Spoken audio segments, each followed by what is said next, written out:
Alright, just coming back with an update right now. Just decided to make this video doing a quick repair on the car. The hood support is here. Just had to replace it. Just came in, got it off of eBay for like 18 bucks or something like that. Here's the old one here. You can kind of see right here, it's kind of busted. And it wasn't doing its job anymore. Came over to my mom's today to replace this because she's got this little tool here that'll set it up and pretty much put it here and support it while I was replacing it. Replacing it is really easy for anybody that's never done it before. It's got this little clip right here. They basically just go onto these little balls that are there. You saw it just click back in. So basically all you'll do right here is take the screwdriver, pop it up, and it basically just releases off of there. It's like that for both ends. Really easy to do, but you know, a lot of people just aren't exposed to stuff like that all the time, so I'm not here to fault you or anything, just dropping a little knowledge. A few things that have been happening with my car. Everything is good. Just quick couple of updates. What I was recently getting, I don't know if you guys remember my first video, I was talking about my seat. Damn, it's starting to rain. I'm doing this real quick. I was talking about my seat and how I was having issues with the airbag light and all that coming on. So Audi, the dealership, told me that it was because the connector was undone under my seat. So I assumed that, you know, they said, you know, it might have been, you know, they were vacuuming it or whatever. So I went with that. But and it probably held true because you know, I thought that it would have held true because, like I said, I was messing with the connectors under my seat and the light went off. However, a new development came about, and so it started like this. I got a letter talking about the airbag module, and I called them about it, blah blah blah. Long story short, they didn't end up touching my car because they were talking about the diagnostic fee, which I knew I would have to pay, but it just made me upset. They kept going over that when I've already paid them, you know, a ton of money. So I was getting water on my carpet, and I've had this problem before with other cars, and this is just good preventative maintenance right here. Under here, this panel right here, they're just with this little, you just unscrew it, flathead screwdriver, same thing on this end, but over here basically there's a drain. So when it rains, this drain is like a grommet. It was just plugged with all dirt and leaves and stuff like that, and basically the water was, I guess, overflowing because it was getting in my cabin over here under my floor mat. I'm gonna close my hood because it's starting to rain.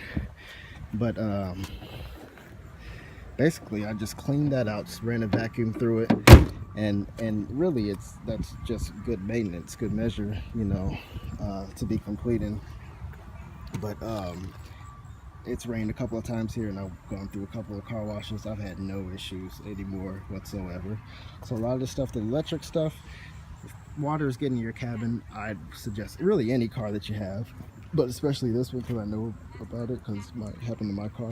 But that's an issue that you definitely want to watch out for. Another one, issue I had, it's at a car wash, and the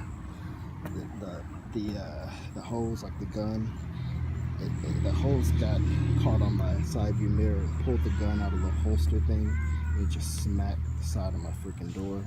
I took it to a painless dent repair guy, Dent Devil in Clayton. John Schultz, I think is his name. Awesome guy, man. He buffed my car right here too. I had a huge scratch going on right there. He took care of all that. Big shout out to him. I would send him as much business as I can. Charged me $100, man, and he did quite a bit of work. There was a small dent on this panel as well. So I've been getting a couple of questions from a few people about the car. One publicly that I've seen so far, and a couple of people shot me some messages just asking about these cars. So as far as a buyer's guide, man, it's kind of what I said in response to the other gentleman not too long ago. You know, do your I'm just walking all around the car. Do your test drive and check everything. I mean, turn the heat on, change the settings, selections for the heat and air, you know, turn the radio off, you know what I mean, so that you can hear everything, taking off from stoplights and when you're coming to a stop. Another thing that I had going on, I didn't mention this in the first video, I had a what the hell was it? Damn it. One of the bushings right here in the passenger side wheel, or assembly rather, that went bad. What I've heard and what I've seen and what the dealership, the service advisor actually told me was like, don't worry about doing both at the same time, because you know, who knows, I could have hit a pothole or something like that. He said the other one looks fine, but that's one thing that I did have done.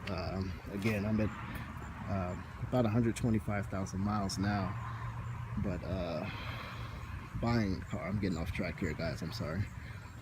As far as buying one, like I said, do your test drive, you know, take your time with it, take it on the highway. I took this car on the highway and drove the shit out of it, you know, and you should be good. Do your local around the street driving, and when you get back, the important thing really, this guy's got like 3 dogs outside. The important thing really when you get back, keep the car running, pop the hood, you know, don't be afraid to get your hands dirty, your pants dirty, get down on your hands and knees and look under the car, you know, looking for leaks, you know, checking for funny smells, things like that.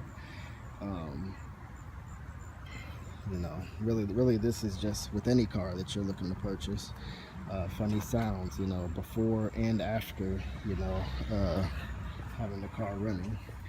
But just a few things, you know, first things first, really, honestly, and like I said, I'm never on here trying to be condescending or anything like that. First things first, man, get some general car knowledge. You know what each of the fluids are, kind of have an idea of what, you know, how a vehicle works, you know, different components of the car, different, you know, suspension, you know, motor, transmission, have an idea and kind of educate yourself, you know, just in general on cars, and then you can get detailed with, you know, you know, German cars, whatever, you know, direct injection, all this stuff, you know, you should have a general idea about it, so that whenever you do go to check out the vehicle,